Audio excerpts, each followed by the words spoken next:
Buenas tardes. Para todos los que estamos hoy aquí presentes, comienzan la primera jornada sobre la muerte en Córdoba, creencias, ritos y cementerios. Nos hallamos en el Salón de Columnas del edificio López de Alba de la Universidad y efectivamente hablar de vida y muerte es algo consustancial a los hombres, ¿no? Pero quizá hay que enfocar el estudio un poco desde la humildad ontológica, no de la humildad moral, que de alguna manera no es voluntaria. Por lo tanto, esta realidad que se nos impone tiene una cierta atadura que de alguna manera tenemos que acudir un poco a nuestros orígenes latinos y a lo mejor indoeuropeos para determinar que el hombre lo que significa es estar muy entroncado con la tierra. Entonces, lógicamente, eso que es precedente antes del latín en el lenguaje indoeuropeo nos fija perfectamente en esta tierra y nos condiciona enormemente. Por lo tanto, apreciar de alguna manera lo que es estas ataduras que tenemos, evidentemente, en el medio que nacemos y además nos impone, lógicamente, si somos no como los dioses, que son celestes y son inmortales, el hombre es mortal. Por lo tanto, nos liga a ese medio ambiente y, por lo tanto, a una cultura material y al mismo tiempo a esa cultura que se genera en el medio en donde normalmente hemos nacido. Por lo tanto, vamos a ver si sacamos a lo largo de estos 4 cursos una aproximación a lo que es algo positivo en la muerte. No estamos acostumbrados en Occidente a estar rozados con ella, pero de alguna manera tenemos en este calendario una forma de celebrarla y de ahí que en estas fechas sean las idóneas para proyectar este ciclo de conferencias. Este sentir y esta forma de ser se va a manifestar lógicamente en la cultura y por lo tanto desde el punto de vista material lo que intentamos es sacar un aspecto positivo que nos familiarice porque de alguna manera en nuestro propio vivir es eso, vida, pero también al final esa muerte. Y esto es lo que vamos a tratar en estos momentos, en esta jornada, que es realmente una jornada que con mucho esfuerzo coordina la doctora Ruiz y que hoy cuenta con 2 grandes intervinientes. Uno es don Rafael Martínez Sánchez, que nos va a hablar, bueno, antes de la ciudad, la muerte en Córdoba al final de la prehistoria, y la segunda conferencia va a estar a cargo de don Juan Francisco Murillo Redondo, Protohistoria y transición de la cultura romana, manifestaciones funerarias prerromanas en la cuenca media del Guadalquivir. Esperemos que sea un ciclo exitoso y que lógicamente vaya compasado en presencia y en difusión al mismo esfuerzo que ha realizado la coordinadora, en este caso la doctora Ruiz, para confeccionar toda esta serie de conferencias que a lo largo de este mes de septiembre vamos a disfrutar aquí en la Real Academia. Tiene la palabra, por lo tanto, según eso, la doctora Ruiz, que dirigirá ahora unas palabras. Muy bien, muchísimas gracias. Gracias a los asistentes presenciales y a aquellos que nos estén también siguiendo desde su casa en esta retransmisión online, en directo. Agradecer, por supuesto, a la Real Academia el hecho de haber confiado en mí para esta gran aventura que nos va a llevar durante unas ediciones a revisar todo el tema de la muerte en Córdoba, no solo capital, sino también provincia. Creo que era importante también destacarlo, ¿no? Y para el que se han prestado, una cantidad impresionante de investigadores y de especialistas en la materia, sin los que, sin lugar a dudas, este ciclo de conferencias, no habría podido desarrollarse. A todos ellos, por lo tanto, muchas gracias, ya que, me han puesto muy fácil la labor de coordinación. Para abreviar y empezar con lo que realmente nos ha convocado aquí esta tarde, voy a pasar a presentarles directamente al primer conferenciante, al profesor doctor Rafael Martínez Sánchez. Él es especialista en el periodo neolítico y en el cobre antiguo de Andalucía y del norte de Marruecos, una línea de investigación que lleva trabajando muchísimos años, desde que ya empezó sus estudios en la Universidad de Córdoba, donde se doctoró, una tesis que trató este tema en la Vega Media del Guadalquivir y que fue publicado en la prestigiosa editorial BAR internacional de la Universidad de Cambridge. Él ha participado en muchísimos proyectos internacionales, tanto en Sicilia, con estancias de investigación también en Lisboa, ha tenido varios contratos de investigación en distintos centros, tanto nacionales como internacionales, en el extranjero, y otra de las líneas que trabaja es la de arqueozoología, una línea que en este caso sí amplía a periodos como, por ejemplo, el periodo romano, caso de los estudios realizados en Torreparedones, cuyo yacimiento, necrópolis concretamente, tendremos aquí también dentro de este ciclo de conferencias, y más recientemente, bajo la dirección del profesor Desiderio Vaquerizo, en el proyecto del Sepulcretum del Pretorio, de los Llanos del Pretorio, una necrópolis romana excavada hace poquitos años aquí en Córdoba y que ha dado, como digo, unos resultados espectaculares que se han publicado en varios artículos e incluso en una reciente monografía. Hoy tenemos la suerte no solo de tenerlo aquí esta tarde con nosotros, sino de decir que el hijo pródigo ha vuelto, porque después de muchos años teniendo que desarrollar una vida académica fuera de la que fue su universidad, hoy ha vuelto, espero que para quedarse, para seguir desarrollando muchos proyectos aquí, gracias a un contrato de ayudante doctor. Así que enhorabuena por volver a tu casa y enhorabuena también por participar en este ciclo de conferencias que tienes el honor de inaugurar. Así que la palabra es tuya, Rafa, muchísimas gracias y público a tu disposición.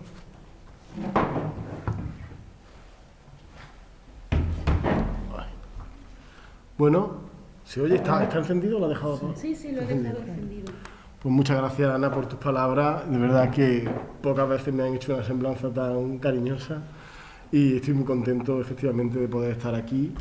Agradezco también a la Real Academia de Córdoba haberme permitido que, bueno, pues mi humilde aportación al inicio del conocimiento arqueológico sobre las actitudes relacionadas con la muerte en la ciudad. Me quería centrar sobre todo en la ciudad, porque, bueno, la provincia de Córdoba tiene una riqueza arqueológica enorme, desde momentos muy antiguos y sobre todo en la prehistoria reciente, para lo cual realmente la información se extendería muchísimo más de la media hora que tenemos, así que me quiero centrar en el entorno urbano de Córdoba, lo que sabemos del entorno urbano de Córdoba hasta prácticamente pues la génesis del núcleo prerromano, que sería la Colina de los Quemados, de la ciudad actual, ¿vale?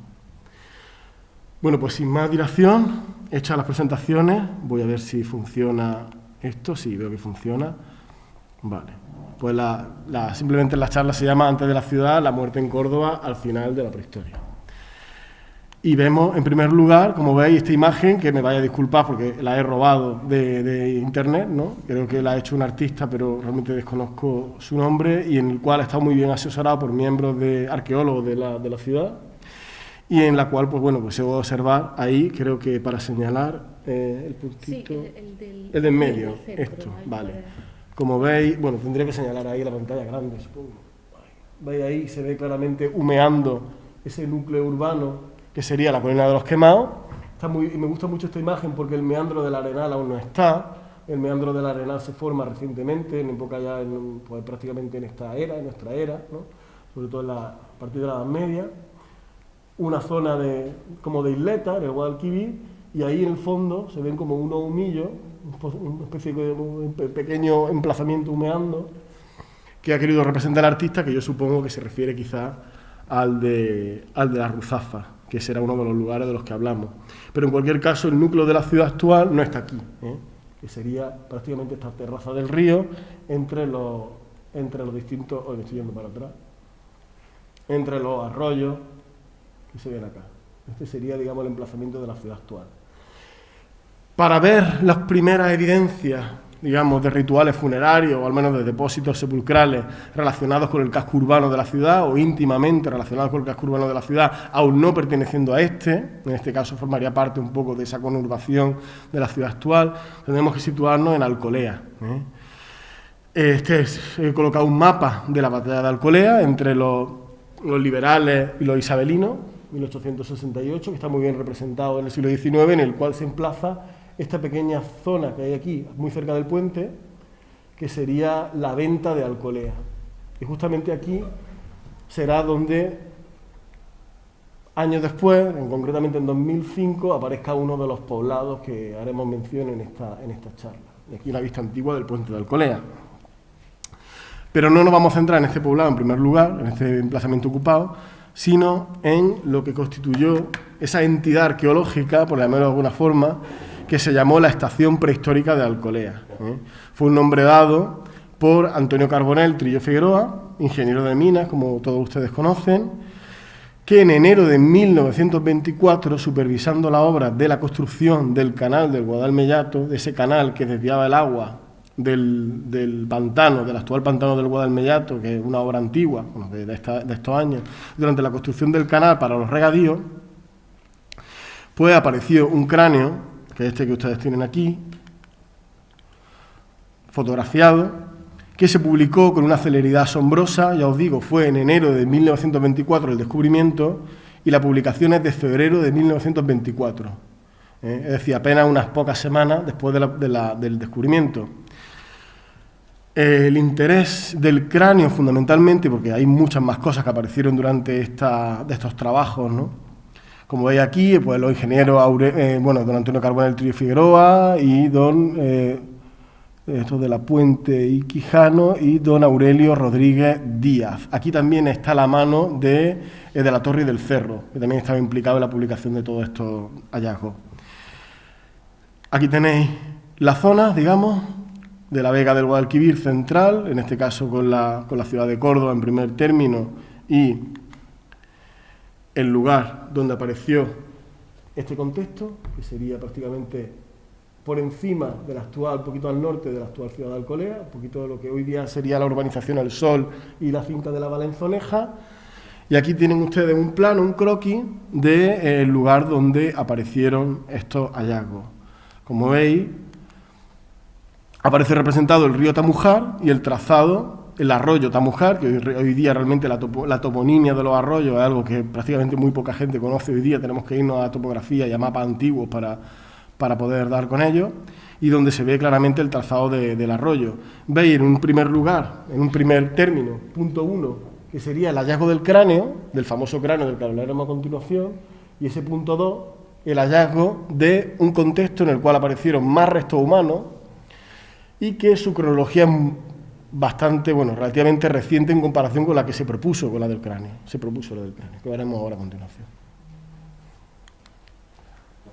Esta sería una fotografía actual de la misma zona. Como veis, en primer término, el vuelo americano de 1956, en el cual se ve el encinar y la dehesa, el encinar aclarado, el trazado del canal del Guadalmellato, y aquí una fotografía actual, comparativa, en la cual se ven todas las urbanizaciones actuales que han, digamos, ocupado toda la antigua dehesa de la urbanización, de la finca de la Valenzoneja, sería la urbanización, lo que se llama ahora la urbanización El Sol, y la zona donde aparecieron estos restos.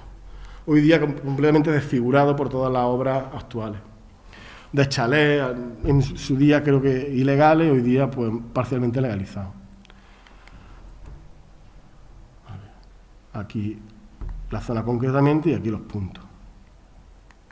Bueno, esta sería un poco la ubicación actual del punto concreto. La fotografía del cráneo, que como veis llama mucho la atención, algo que en primer lugar llamó mucho la atención de los investigadores. Es decir, esto fue el primer hallazgo que llamó la atención, en este caso, de Antonio Carbonell. Apareció en la Terrera, en principio sin ningún tipo de contexto, y luego se ubicó a 60 metros al sur, a 60 metros al norte de otro hallazgo, este sí documentado en perfil, de un contexto funerario de la del Cobre, del cual ahora hablaremos. Este cráneo, en un primer momento, llamó mucho la atención a los investigadores por su aspecto robusto, por ese torus supraorbitalis tan marcado. En realidad, más que torus, lo que tiene desarrollado es la glabela, que es esta región frontal que ven ustedes aquí, el centro, la glabela, que es algo típico de humanos actuales, modernos, pero con rasgos de robustez, es decir, personas muy robustas. Está, digamos, dentro de la variedad humana actual, pues, por ejemplo, es típico en personas corpulentas, de esqueleto pesado, por así decir, pues entre los, por ejemplo, los habitantes nativos de Australia actualmente, Nueva Guinea, y algunas poblaciones incluso europeas que tienen una glabela bastante desarrollada. En cualquier caso, llamó tanto la atención de estos investigadores que se presentó con una celeridad bastante rápida en esta misma casa, en la Real Academia de Córdoba, como los restos de un posible neandertal. Esto coincide, estamos hablando de 1924, Antonio Carbonell en un primer momento está convencido que se trata de los restos de un neandertal, pero que luego posteriormente, como ustedes saben, en 1926 se crea el Congreso Internacional de Geología, que se celebra en Madrid con excursiones durante el Congreso y posterior al Congreso, algunas de ellas en Córdoba. Allí vienen muchos investigadores, entre ellos muchos paleontólogos, y los cuales tienen la oportunidad de ver el cráneo y manifiestan sus dudas de que se trata realmente de un neandertal, hasta el punto de que posteriormente, pues bueno, la idea de este cráneo al final acabó considerándose como un individuo reciente, con rasgos muy marcados, muy de tipo arcaico, robusto, y que algunos investigadores lo llamaron neandertaloides. Al final, Hoyos Sainz, en los años 40, lo llama un cráneo neandertaloide, es decir, rasgos que recuerdan al neandertal, pero que no un neandertal. El hecho de que apareciera muy cerca de un contexto sepulcral de la prehistoria reciente, concretamente de la Edad del Cobre, ya despertó las dudas de muchos investigadores que acudieron en ese congreso. De hecho, incluso en 1929 los materiales viajaron a París, en la Exposición Universal, se perdieron algunas piezas. Juan, por ejemplo, tú en tu tesis de licenciatura dibujas las piezas que se conservan en el museo, y al final la cosa acabó ahí, considerándose pues probablemente un individuo de la prehistoria reciente muy robusto. El caso que a nosotros nos sigue recordando a cráneos típicos de cazadores-recolectores, tanto de la península ibérica como del norte de África. Es decir, que hasta que no se date, por radiocarbono existe la posibilidad de que sea un individuo pues del Holoceno antiguo, un mesolítico, no sabemos. En cualquier caso, es muy sospechoso que aparezca tan cerca de esta necrópolis o este contexto sepulcral del cobre. ¿Y por qué tenemos nuestras dudas también sobre eso? Porque realmente este cráneo apareció en una inflexión del canal y el contexto de la prehistoria reciente, según las anotaciones de Carbonell, apareció en el trazado recto del canal. Sin embargo, es decir, Antonio Carbonell sospechaba que probablemente podía corresponder a una cueva, el cráneo podía haber correspondido a los depósitos estratificados de una cueva, de estas pequeñas cuevecitas que se asoman a las terrazas del Guadalquivir, que están justamente en la zona donde se asienta el canal, y que en esos depósitos podría haber acabado el cráneo. Sin embargo, esta sería la zona actualmente, tal y como está, y hay una fotografía que en principio inédita, pero que corresponde a los fondos de Hernández Pacheco. Como sabéis, Hernández Pacheco, geólogo, estuvo en Córdoba trabajando, y en las cuales se ve claramente a Hernández Pacheco, que es este hombre de aquí con barba, más mayor, con Antonio Carbonell, que se está liando un cigarrillo, justo encima de este contexto, que es el hallazgo del cobre. Más adelante podemos ver una fotografía también del fondo de Hernández Pacheco, en el que se observa claramente que se trata de una cista megalítica, o una cista, más bien una cueva artificial forrada con algunos elementos de tipo ortostático, que nos recuerdan a cosas que ya hemos visto, por ejemplo, la beleña de cabra, quizá con un acceso en pozo, que de hecho se intuye un poquito aquí, el acceso en pozo, y que coincidiría con el punto de hallazgo del cráneo, lo cual es sospechoso. De alguna forma, en principio este sería el hallazgo del cráneo, y el hallazgo de la cista estaría mucho más, 60 metros en la recta del pantano. Sin embargo, la foto es inequívoca, se trata de una curva. Eso nos hace sospechar de que efectivamente cráneo, famoso cráneo de Alcolea, y restos de la prehistoria reciente probablemente forman parte de un mismo contexto. No lo sabremos hasta que no se date por radiocarbono. Nosotros lo intentamos y tuvimos algunos problemas, pero que en el futuro podamos hacerlo. Vista un poco el contexto donde aparecieron estos restos, en principio de edad del cobre, como ya hemos estado comentando, aquí los tenemos fotografiados en la publicación original de 1924. Unas láminas de siles, algunos elementos de tipo de diente animal, fragmentos de cerámica. Nosotros para la tesis doctoral, igual que sabíamos que Juan lo había dibujado, Juan Francisco Murillo, en su tesina de licenciatura, nosotros accedimos a esos materiales, los volvimos a redibujar, como vemos aquí, y también los fotografiamos. La cerámica, ¿qué nos recuerda? Pues a varias cosas. Sí, vemos un vaso, el que hay en la zona central, pues un vaso con una carena baja, que nos recuerda algunos recipientes típicos del cobre antiguo. Este cuenco hemisférico que veis aquí es algo que podría ser de cualquier época, está presente en el cobre antiguo, está presente en momentos más recientes.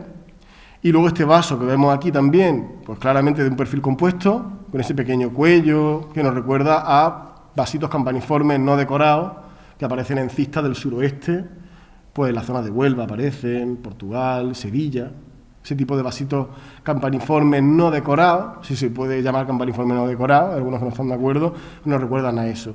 Y eso nos remite por una cronología relativamente amplia dentro de la del cobre, avanzada para el caso de este vasito, pero quizá antigua para el caso de este cuenco, de este vaso de paredes rectas y carena baja. Un microvaso también que vemos, que estos son elementos omnipresentes en contexto de la prehistoria reciente. Y en el caso de la industria lítica, estas dos láminas que vemos aquí fotografiadas son las mismas, es decir, son una grande y otra un poquito más pequeña.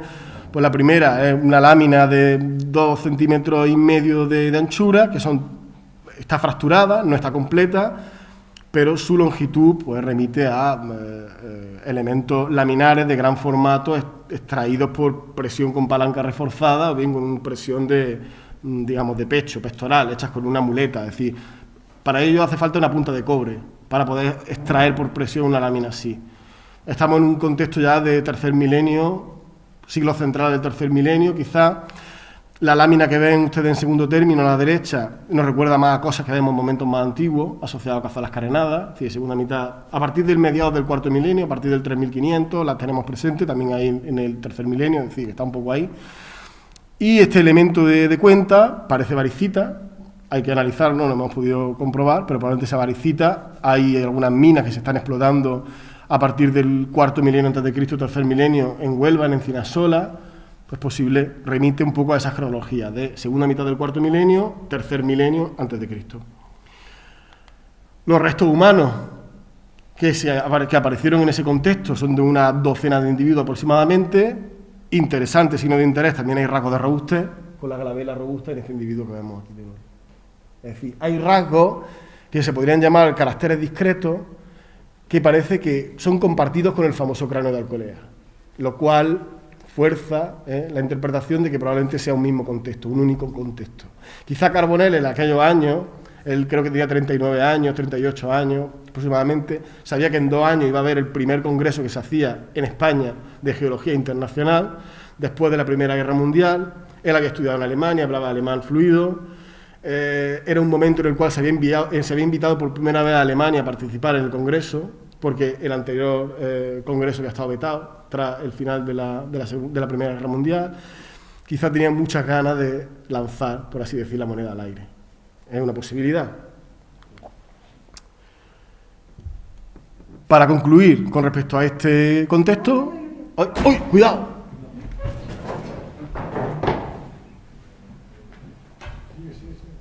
Bueno, no ha habido heridos, afortunadamente.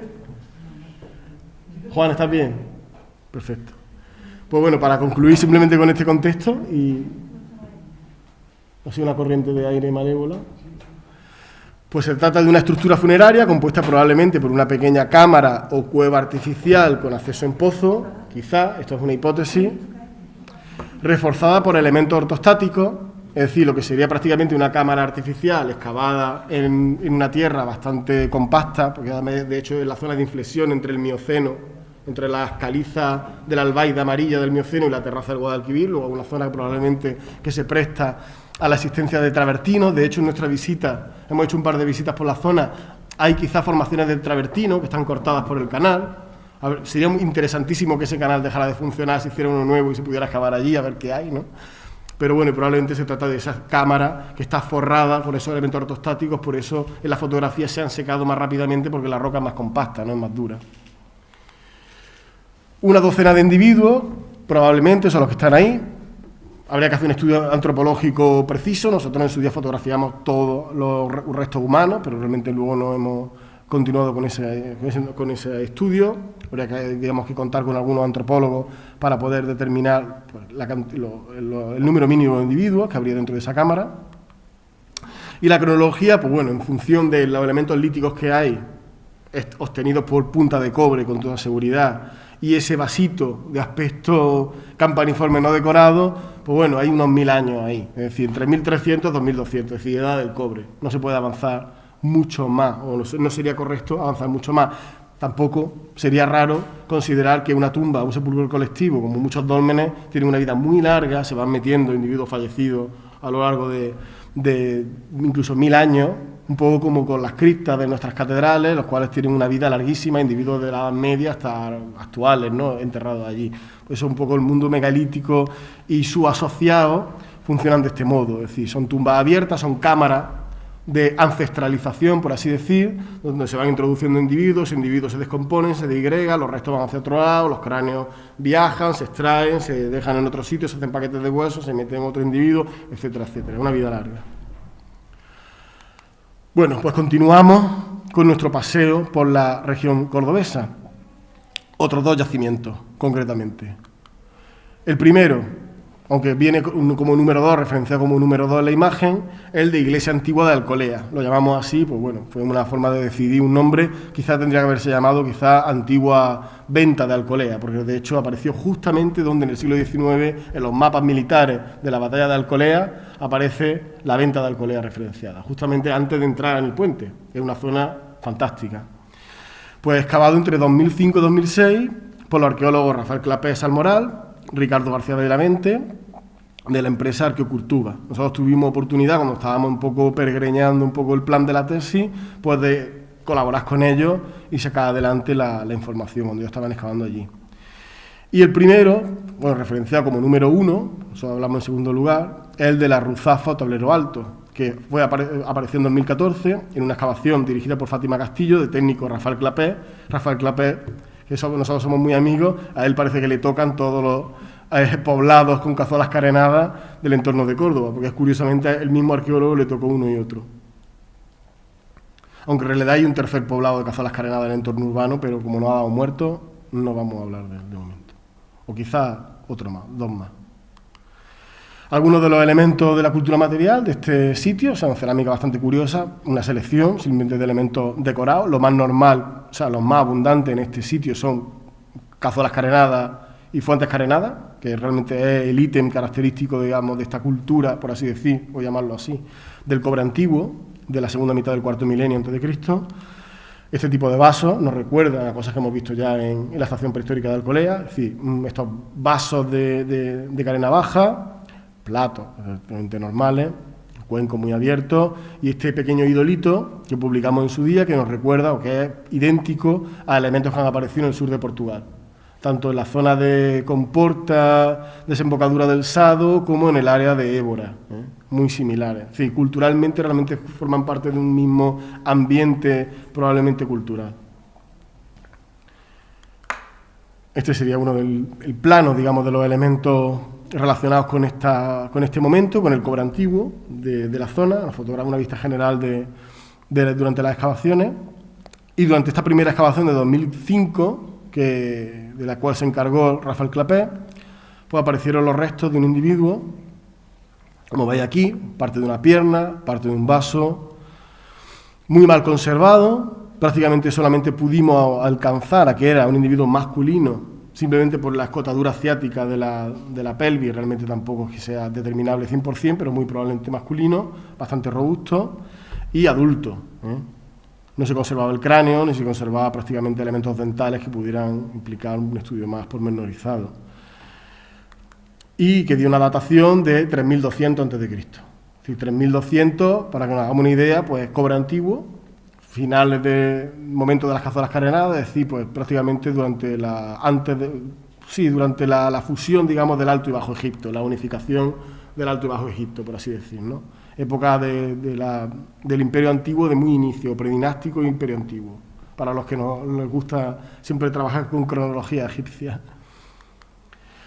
El vaso que apareció asociado a este muerto, a este individuo inhumado, que nos recuerda son los típicos vasitos tipo cantimplora, con cuello, digamos, convergente, y 4 mamelones perforados equidistantes, que son muy similares a elementos, por ejemplo, utilizados etnográficamente para el transporte de agua, ¿eh? En este caso, pues tenemos a un muchacho filipino con unos recipientes muy similares.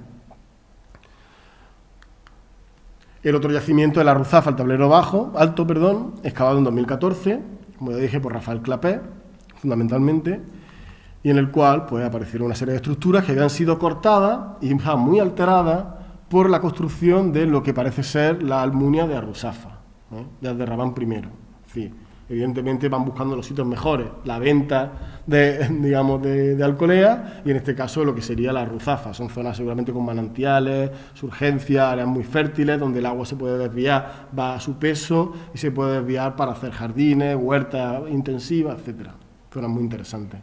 Y en la cual pues aparecieron elementos de nuevo que nos vuelven otra vez a recordar lo que hemos estado viendo ya. Es decir, esos vasos de carena baja, como los que hay en la estación prehistórica de Alcolea, o en el caso de Alcolea, iglesia antigua, ¿no? Muy similares. Elementos, pues, hachas pulimentadas, molinos, etcétera. Algunos de los elementos cerámicos de esta estructura excavada de la Ruzafa, como veis, de nuevo, algunas fuentes carenadas, algunas muy evolucionadas, que recuerdan ya prácticamente a borde engrosado, serían ya de tránsito al tercer milenio, vasitos carenados de carena baja, típicos soportes, como veis ahí, muy similares a los soportes que luego habrá en el bronce final, un poco parece que están siguiendo esa misma idea. O anaces, quizás hagan un poco también el papel de anaces para sujetar, digamos, elementos recipientes cerámicos a proximidad de una fuente de calor, de fuego, etcétera. Las decoraciones son muy similares a las del Alcolea también.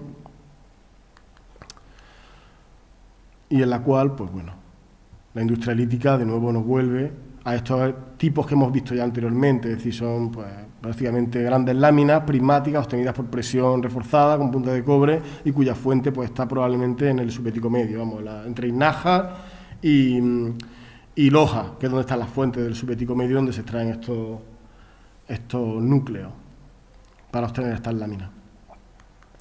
Y aquí pues aparecieron este contexto con 4 individuos que pudimos excavar en 2014, muy interesante, que hemos publicado recientemente en una revista internacional, esta de aquí, la verdad es que ahora mismo no recuerdo el título, porque todas se llaman más o menos igual, pero bueno, Anthropological International Journal of Osteoarchaeology, International Journal of Osteoarchaeology.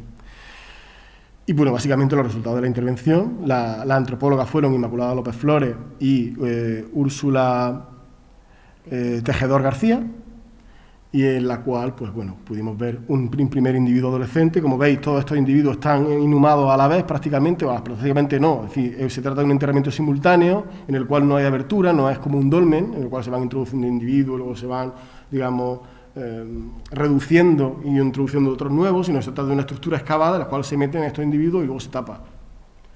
Interesante, porque están inhumados a la vez. Un adolescente de unos 14-20 años, sexo desconocido. Un infantil de entre 8 y 9 años, interesante porque tiene los incisivos en forma de pala, que son características un poco discretas, caracteres que son más típicos de poblaciones pues, actualmente de amerindios. Los dentistas ahora empiezan a verlo con mucha frecuencia por gente que viene de Latinoamérica, y es también típico en muchas poblaciones africanas, ¿no? Pero aquí en Europa se ha ido perdiendo, en su día en el Neolítico era frecuente, y hoy día parece que hay un carácter un poco raro, ¿no?, entre la población europea. Un individuo de 4 años, un infantil 1, muy pequeñito, y un individuo adulto maduro, posiblemente masculino, con pérdida de dientes en vida, molares, etcétera. Interesante porque estaba inhumado sobre un asta de ciervo, que parece ser que es un desecho de trabajo, es decir, se trata de una asta de desmogue a la cual le habían recortado una lámina de asta, porque se utilizan para hacer puñales, se utilizan para hacer punzones, elementos para tejeduría o incluso para hacer cestería, etcétera, ¿no? Probablemente. No sabemos si tiene una significación más allá de haberlo enterrado con un desecho de algo. No hay elementos de ajuar como en los contextos anteriores que hemos visto. El estudio isotópico muestra básicamente que se alimentaban de animales terrestres, herbívoros y cereales, cosa que no es ninguna novedad en absoluto. El interés de eso es que el niño, pues como veis, el más pequeño, parece ser que probablemente era un lactante, porque tiene los niveles de nitrógeno muy elevados. La cronología, datamos cada uno de los individuos por radiocarbono. El más pequeñito falló por su escasez de colágeno en el hueso. El resto de los individuos pues, tienen una cronología muy similar, que está en torno al tránsito del 3000, o sea, del siglo 31 al siglo 30, antes de Cristo. Básicamente en torno al 3000, con un amplio rango, digamos, de probabilidad. No hay mucho misterio en eso. ¿Esto a qué nos lleva? A pensar, pues bueno, hay algunas teorías que algunos investigadores están elucubrando de la diferenciación existente entre elementos o enterramientos de tipo megalítico, cámara megalítica o cámaras, digamos, de cuevas artificiales, etcétera, los cuales se van introduciendo individuos, son cuevas colectivas. Se introducen individuos que se disgregan, se separan, se meten otros, etcétera, etcétera, y tienen una vida muy larga, y luego este tipo de estructuras, en los cuales aparecen individuos inhumados a la vez, y algunos casos, en Europa continental, con evidencia de violencia clara, decapitaciones, mutilaciones, etcétera. Esto se está viendo ahora en Europa continental, en Francia y en Alemania con mucha frecuencia. En la península ibérica tenemos muchísimos ejemplos de enterramientos sincrónicos de individuos. Lo que pasa es que los suelos mediterráneos son especiales, suelen enmascarar, digamos, muchos de los rasgos que podrían ser fracturas, que podrían ser cortes, y luego, pues bueno, muchas veces no se han buscado. Pero está la posibilidad de que se trate realmente de depósitos que no son funerarios, no son sepulcrales, son sacrificios.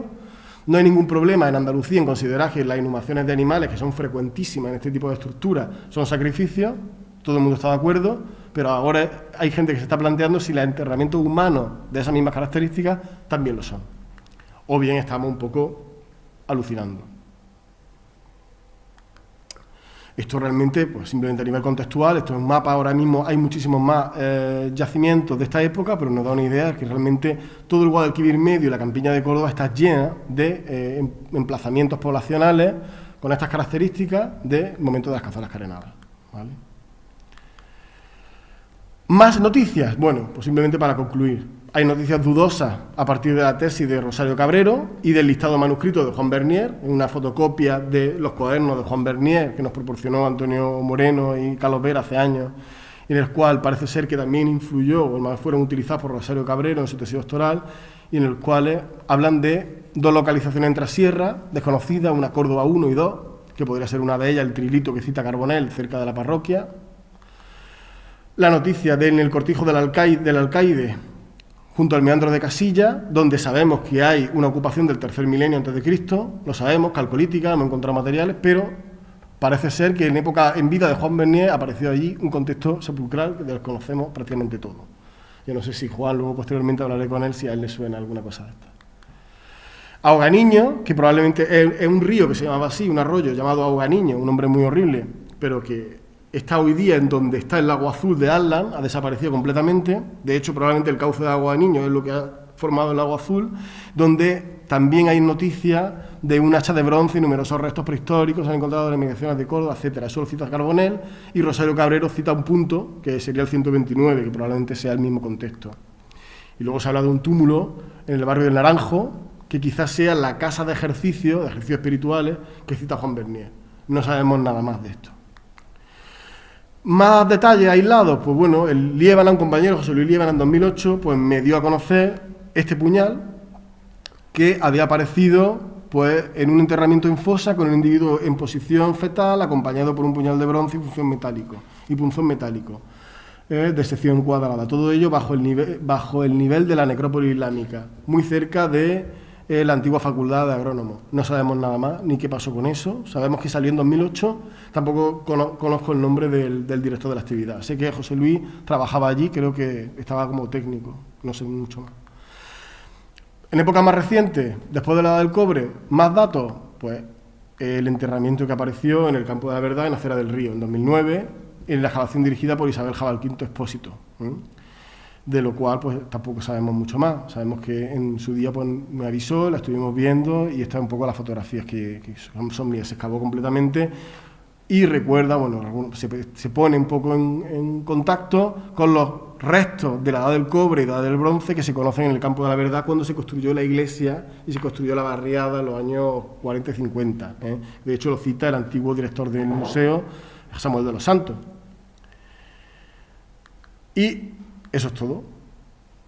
Creo que me ha ajustado el tiempo. ¿Vale? Claro. Muchísimas gracias.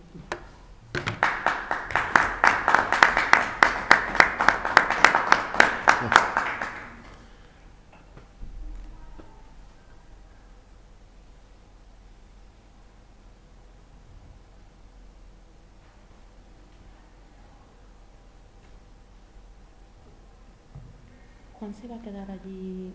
¿Se tiene que cambiar? Pues si pudiera estar un poquito más enfrente de eso, Mejor. lo agradecería. Entonces ya está.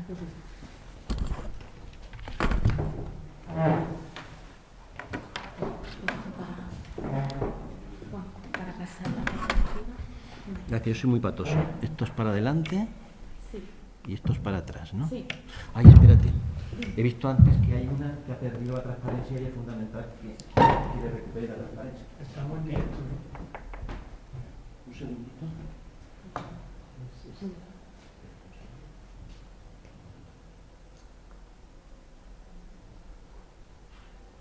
Yo si queréis lo voy presentando mientras. Sí. ¿Vale? Sí. Lo tengo para acá, sí.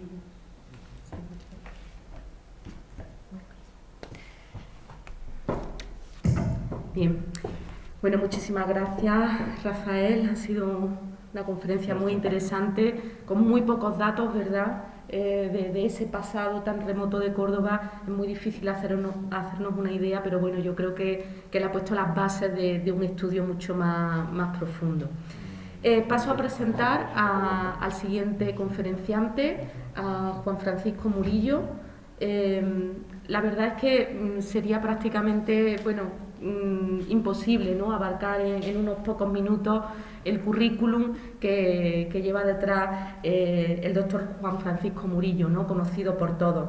Además de su carrera académica vinculada a la Universidad de Córdoba, donde se formó tanto como estudiante como posteriormente como investigador predoctoral, postdoctoral, incluso como profesor ayudante. Allí él realizó sus primeros estudios centrados en la protohistoria y romanización de Córdoba, especialmente del Valle Medio del Guadalquivir, y también más adelante dirigió proyectos junto con otros investigadores en las subbéticas cordobesas. Más allá de toda esa carrera de investigación que sobradamente avalan sus trabajos más conocidos, él, a partir de 1993, ejerce desde ese momento de arqueólogo municipal, dirigiendo la oficina de arqueología vinculada a la Gerencia Municipal de Urbanismo. Es, por tanto, uno de los mayores expertos en arqueología cordobesa. Así que es todo un honor poder tenerlo esta tarde aquí, que haya podido sacar un poquito de tiempo para sacar del baúl un poco de los recuerdos estos primeros trabajos de investigación vinculados, en este caso, con la protohistoria y la transición a la cultura romana, que va a centrar en el aspecto funerario. Juan, muchísimas gracias, por lo dicho, porque sé que es muy difícil sacar un poquito de tiempo para determinadas cosas, y en esta ocasión nos has brindado la oportunidad de poder tenerte en este ciclo de conferencias, así que muchísimas gracias y todo tuyo. Muchísimas.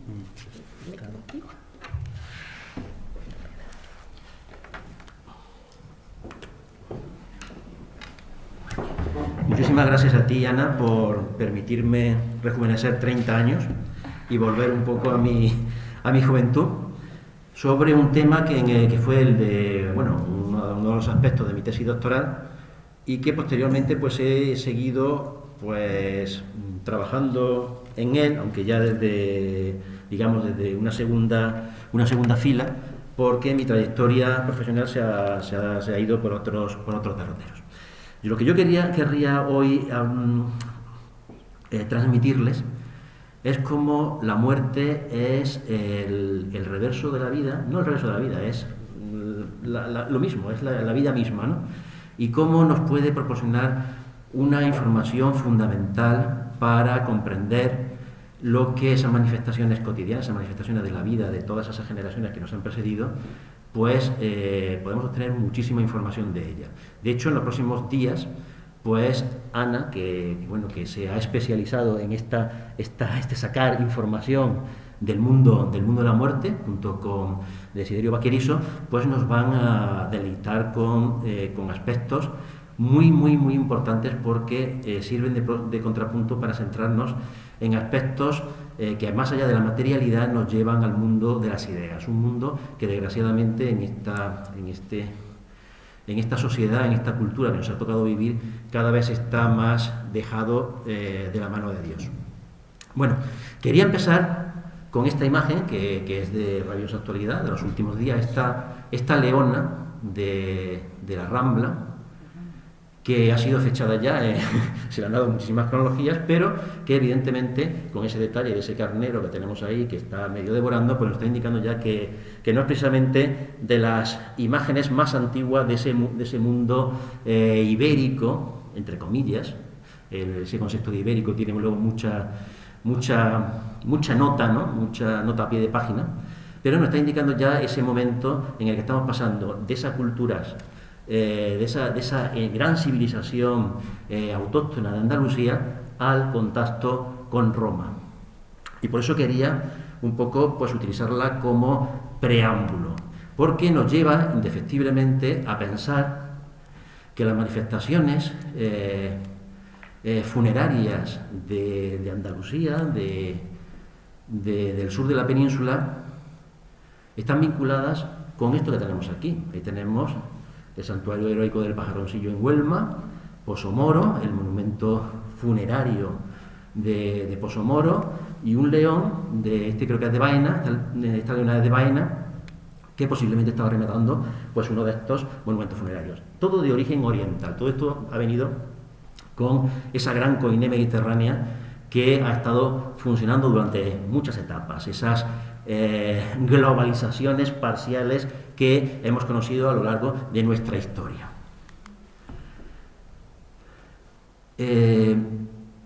Nuestro objeto de estudio, en mi tesis doctoral, pues me centré en el análisis de lo que era el poblamiento en la cuenca media del Guadalquivir.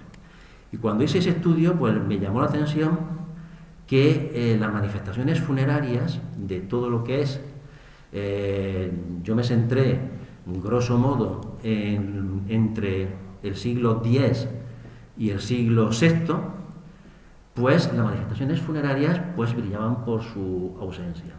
Pero si nos vamos más allá y nos vamos a la etapa subsiguiente, lo que ya podría ser la etapa ibero-turdetana y el contacto con Roma, dejando al margen esos leones que veíamos antes, pues la situación no es mucho más halagüeña. Había un gran vacío, y sin embargo, un gran vacío en lo que es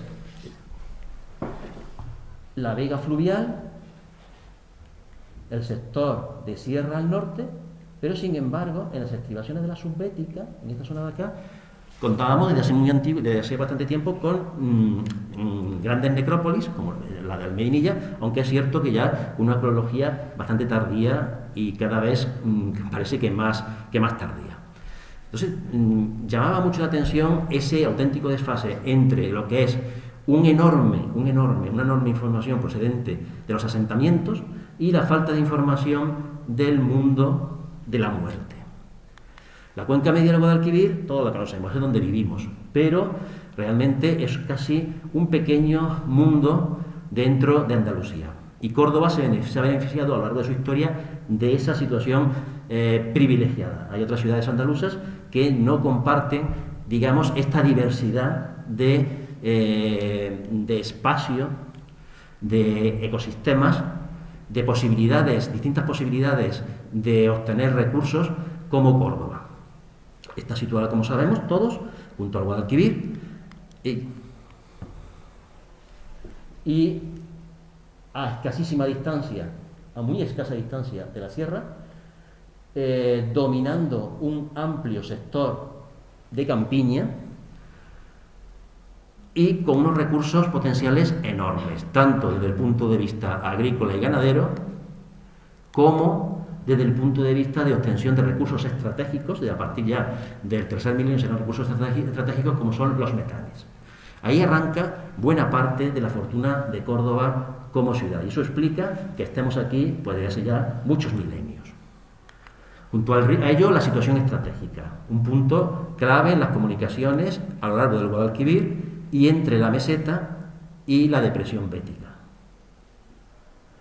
con el control por parte de la Córdoba prerromana, que ahora hablaremos de ella, con el control de una serie de vados que explican pues luego el interés de Roma por controlar este punto. El proceso de antropización del territorio, antes les decía que poca evidencia funeraria, luego la veremos, pero muchísima evidencia de asentamientos, de yacimientos vinculados con el hábitat.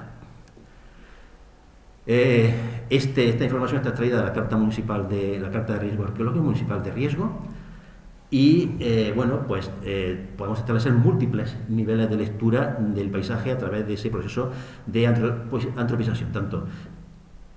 Hay un problema que muchas veces nos impide, en arqueología tenemos dos tendencias. Una, tendemos a ver el bosque y nos olvidamos de los árboles, y luego, sin embargo, hay momentos en que tendemos a ver los árboles y nos olvidamos del bosque, y eso nos lleva pues a graves problemas. Muchas veces compartimentamos nuestro estudio en una etapa muy concreta y perdemos lo que es la unidad del proceso histórico. Yo soy muy brodeliano, yo siempre he seguido a Ferdinand Brodel, y creo que las culturas humanas hay que analizarlas, hay que seguirlas a través de la larga duración, nunca en segmentos cronológicos muy cortos. Y aquí tenemos una duración infinita, muy amplia, pero que curiosamente nos va marcando procesos muy similares.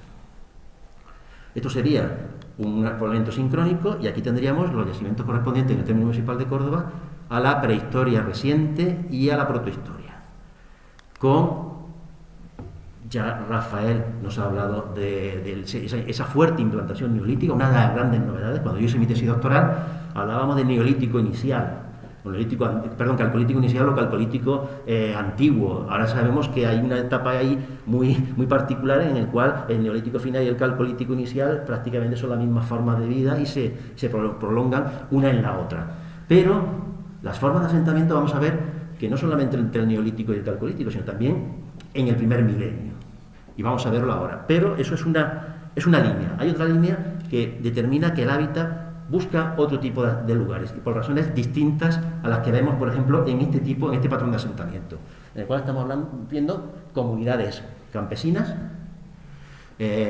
Muchas de ellas, muchos de estos asentamientos ni siquiera llegarían al concepto de aldea, posiblemente se quedarían poco menos que en una granja, por sus reducidas dimensiones, pero que determinan ya una pauta en lo que es la ocupación del territorio y de determinados espacios de ese territorio.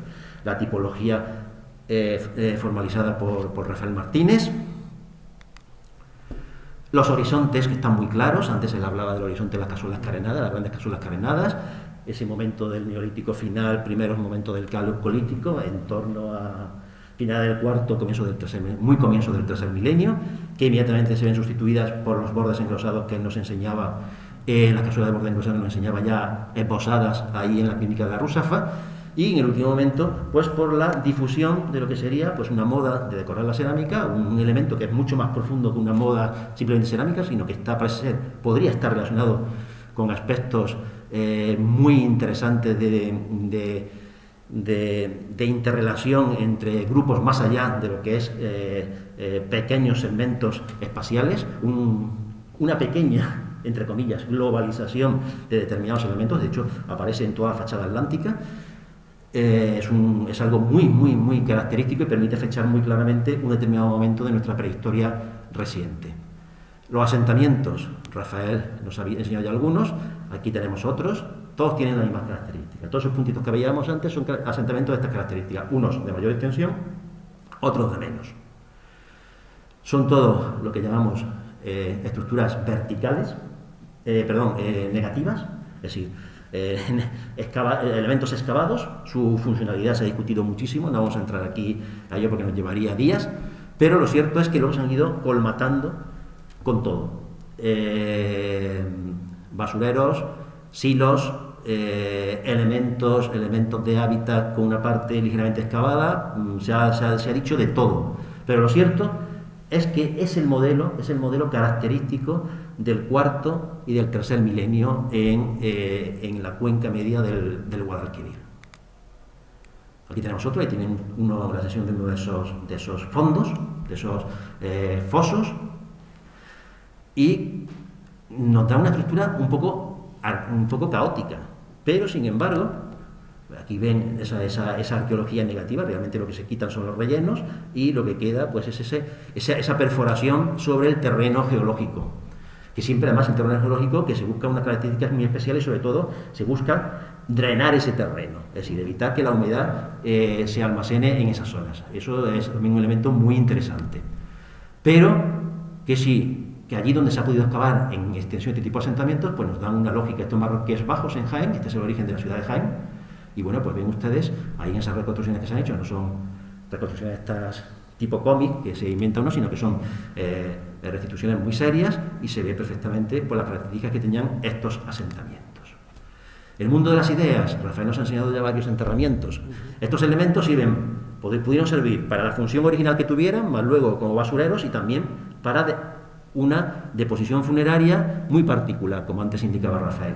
Pero aparece ya un mundo diferente. Ese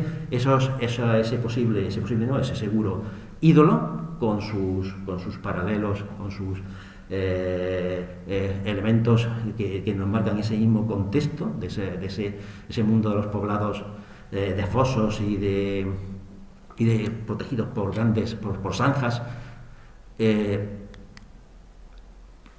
que son característicos, como decía, del cuarto y tercer milenio. Pero este otro yacimiento, que yo tuve no sé si la suerte o la desgracia de poder excavar, suerte porque pude excavar unos elementos y desgracia porque no pude excavar todos esos puntos que hay ahí porque no me dejaron, pues esto ya es del primer milenio y el contexto cultural es completamente diferente. Pero tenemos, vinculado a unos determinados terrenos, vinculado a una determinada actividades económicas, una misma forma de hábitat. Aquí faltan los fosos en V, no hay constancia de fosos en V, porque posiblemente respondan a otro tipo de características, pero son idénticos a los que veíamos antes, creo que en la iglesia antigua de Alcolea, en la tabacalera, en la casa del tabaco.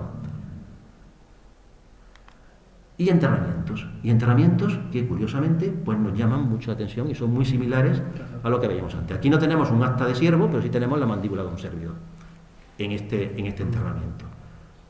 Y tenemos un elemento aquí que estaba contra la pared. Desgraciadamente esto fue la zanja para meter una tubería de riego que motivó la excavación y se llevó por delante el mejor elemento de todo el conjunto.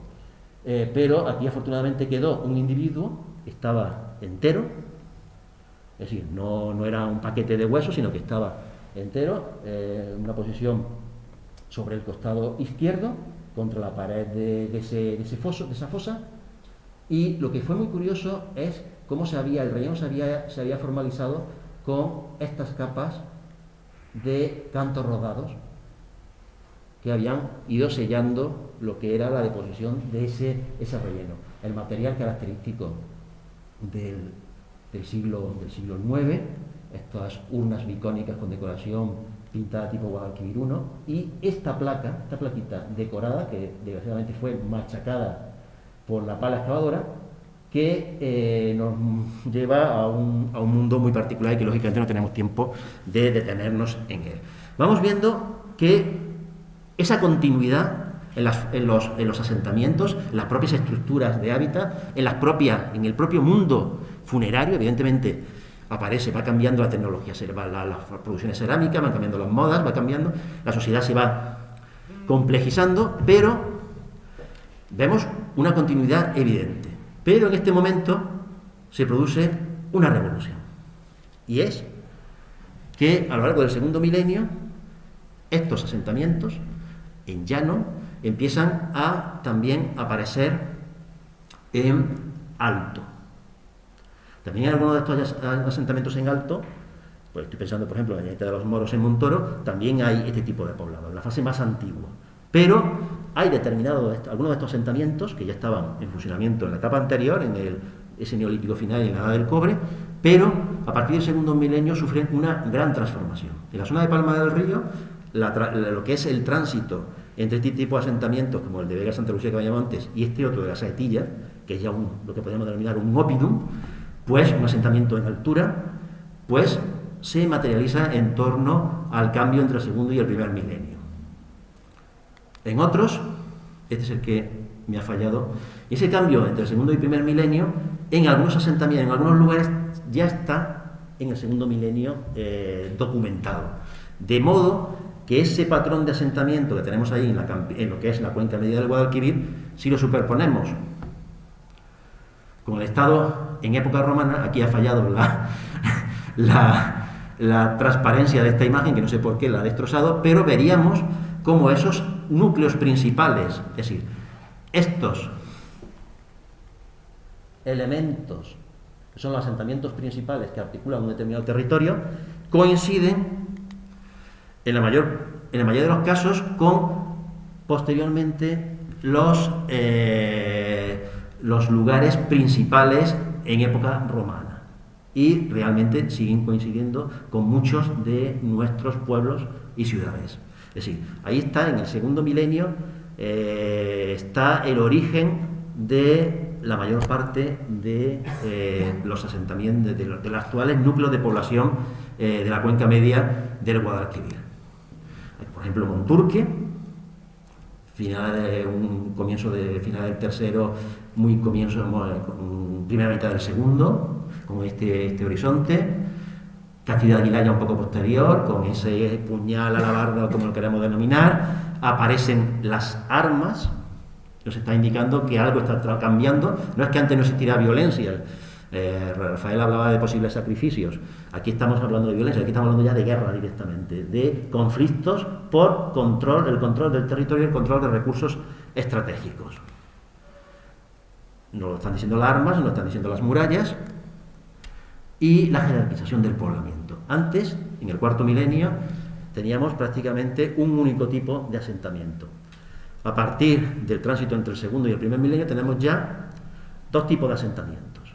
Asentamientos en llano, de la línea de lo que veíamos antes en Vega de Santa Lucía, y asentamientos en alto, que son esos cuadrados que hay ahí. Pero también empiezan a aparecer progresivamente otros yacimientos especializados en cosas muy concretas. Y asentamientos rurales, todos esos que tienen ahí esa enorme cantidad de tierra en verde, lo están hablando de que se continúa una explotación intensiva del territorio, con transformaciones, no todo es igual. Pero bueno, no me quiero extender en esto porque estaríamos hablando demasiado y quiero llegar al mundo de la muerte. Quiero contextualizar ese mundo de las manifestaciones funerarias. No está al margen ni mucho menos del mundo de los vivos. Solamente podemos entender los lugares de deposición funeraria, es decir, las necrópolis, en función de los lugares de hábitat y las interrelaciones que se producen entre unos y otros. El progresivo control del territorio, la aparición de élites guerreras, como la que nos indica esta estela de Ategua. Estamos hablando de prácticamente no ya un elemento que detenta la jefatura del grupo, sino estamos hablando ya de casi príncipes, los reguli luego, a los que harán referencia los romanos. Y ese paso trascendental entre un poblamiento con unas características concretas en el tránsito del segundo al primer milenio y la transformación en el punto final, ya en vísperas de lo que es ese mundo ibero-turdetano en el siglo VI, a finales del siglo VI, con los cambios en los repertorios cerámicos. Y Córdoba es un caso paradigmático de todos esos elementos que hemos ido viendo.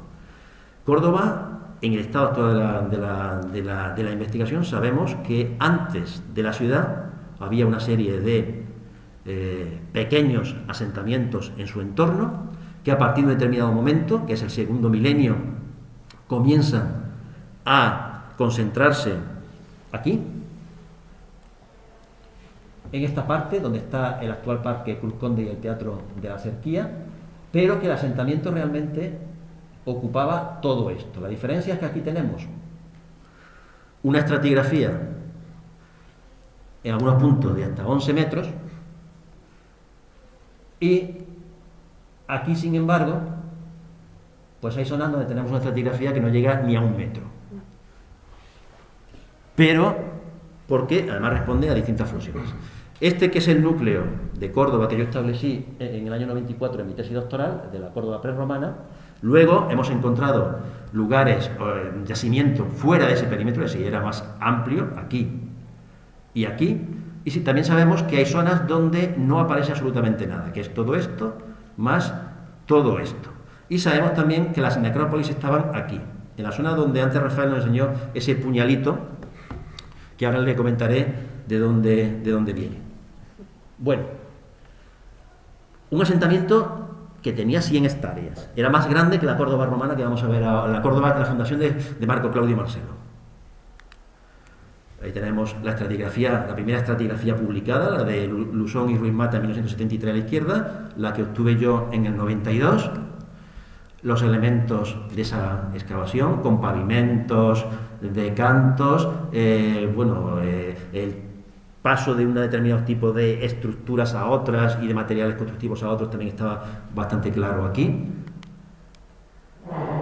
hasta llegar al terreno geológico. Sobre el terreno geológico, pues materiales de finales del tercero y segundo milenio, que antes no habían sido detectados. Pero también al final de la secuencia estratigráfica se pudo ver que el asentamiento no fue abandonado hasta finales del siglo II, el tránsito del siglo II al siglo I antes de Cristo, es decir, varias generaciones después de la fundación de la Córdoba romana por Marco Claudio Marcelo. Y esto también es un elemento importante a retener para lo que será posteriormente todo lo que es el mundo funerario romano. Ahí tienen la secuencia establecida tanto en las excavaciones de Bernier y Fortea en el 63, bueno, las excavaciones, realmente ellos lo único que hicieron fue recoger materiales y avivar un corte que habían dejado las máquinas que estaban echando tierra para la avenida del Conde de Vallellano.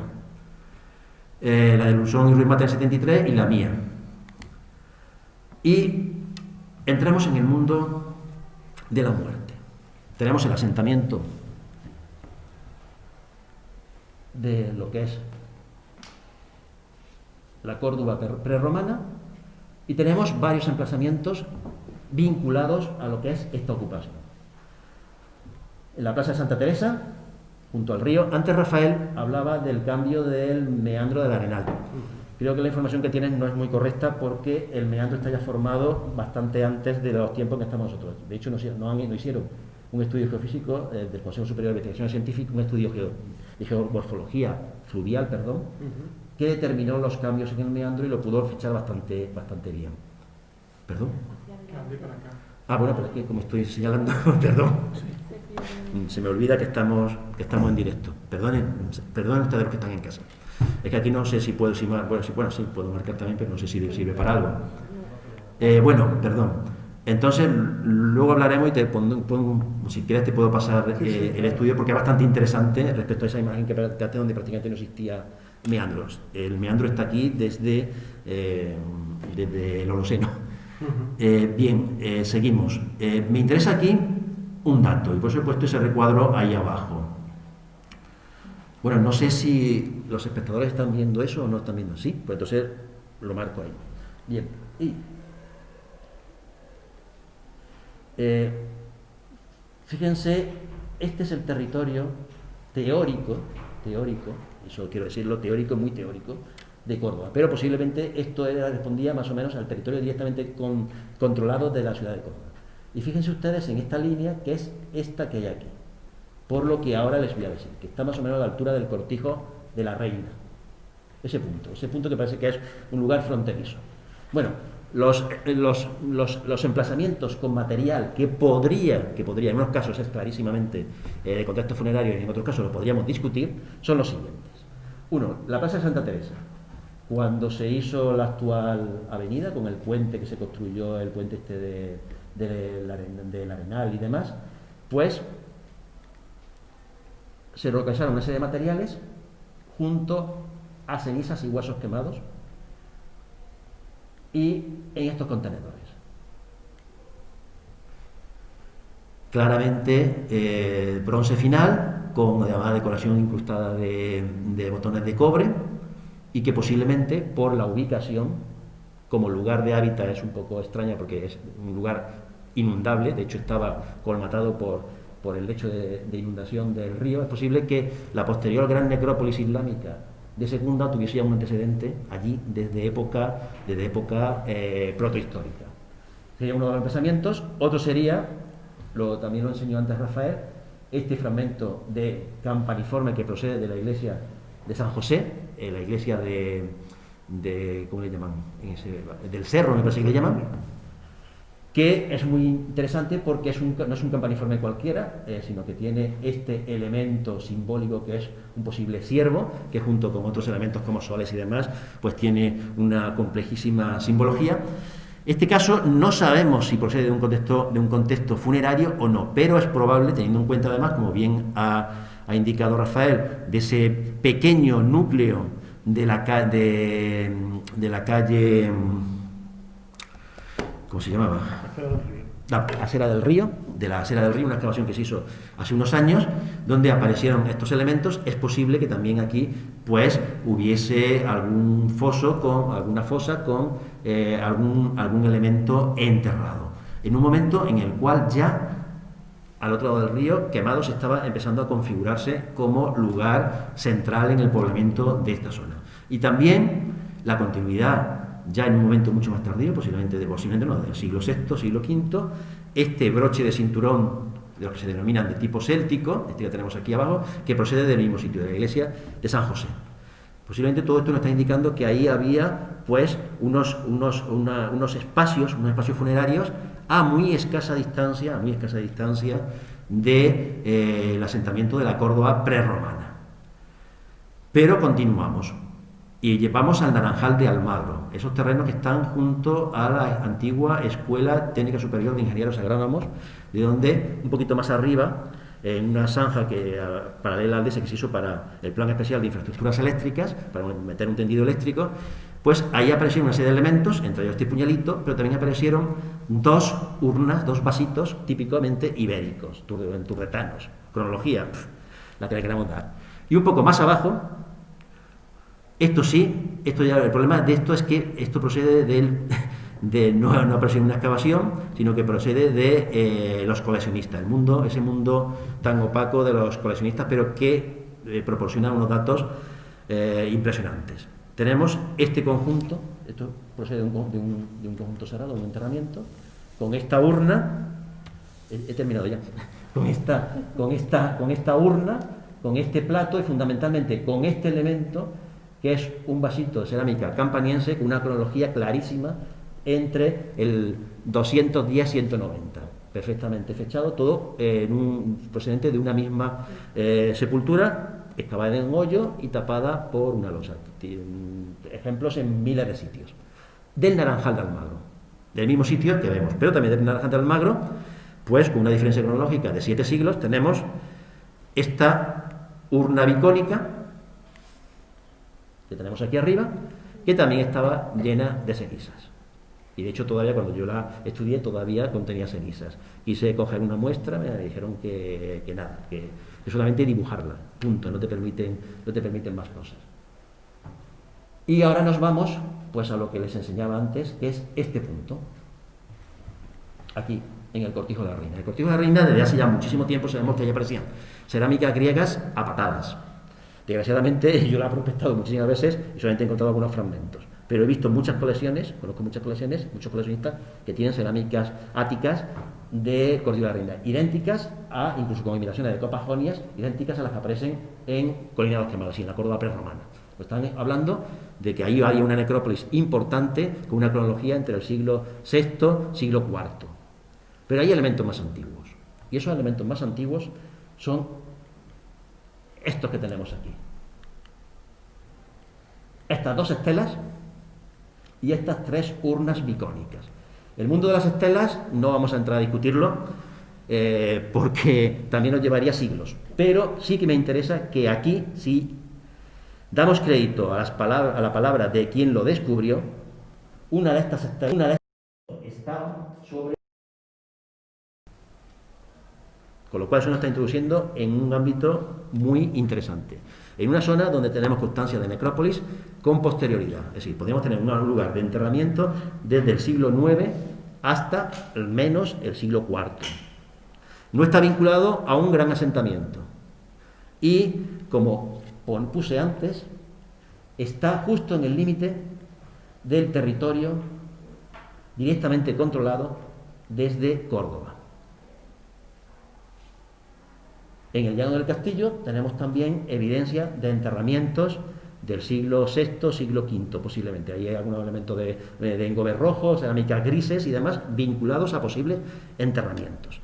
Son unos materiales que no tienen nada que ver con las decenas de otros asentamientos del bronce final precolonial que hay en esta zona, y tampoco tienen nada que ver, porque además de este momento no hay asentamientos, no hay lugares de hábitat en esta zona. Son todos anteriores o posteriores. Y sin embargo nos encontramos ahí con este otro elemento. ¿Qué puede estar indicando esto ahí? Pues una de las cosas, uno de los grandes problemas de las estelas es el mismo que comentaba antes en relación con los leones. Y es que aparecen descontextualizados. Pero en el Cortijo de la Reina sí, desgraciadamente, procede de unas obras en el año 74, de puesta en riego. Si realmente esa estela apareció sobre una urna, nos podría estar imponiendo en relación con lo que ya muchos investigadores han dicho y se empieza a sostener cada día más. Ya esto no tiene nada que ver con rutas transhumantes ni nada por el estilo. Esto está con el control del territorio y la apropiación simbólica del territorio por parte de sociedades de jefatura como la que habíamos antes de Ategua con su carro allí, Guerrero y demás. Que luego el carro sirviera para algo ya es otra cuestión, lógicamente. Pero está indicando esa enorme transformación que se está dando en este momento y que proseguirá hasta la llegada de Roma. Insistiendo en que, en el caso de Córdoba, la continuidad entre el asentamiento prerromano y la fundación de Marco Claudio y Marcelo nos lleva varias generaciones. Es decir, están conviviendo durante varias generaciones y el posterior contexto funerario, pues, estará en esos primeros momentos muy condicionado por ese sustrato. De hecho, los enterramientos que aparecen en las necrópolis hasta bien entrada la época imperial siempre invariablemente nos presentan las típicas urnas de tradición turdetana. Nada más y muchas gracias.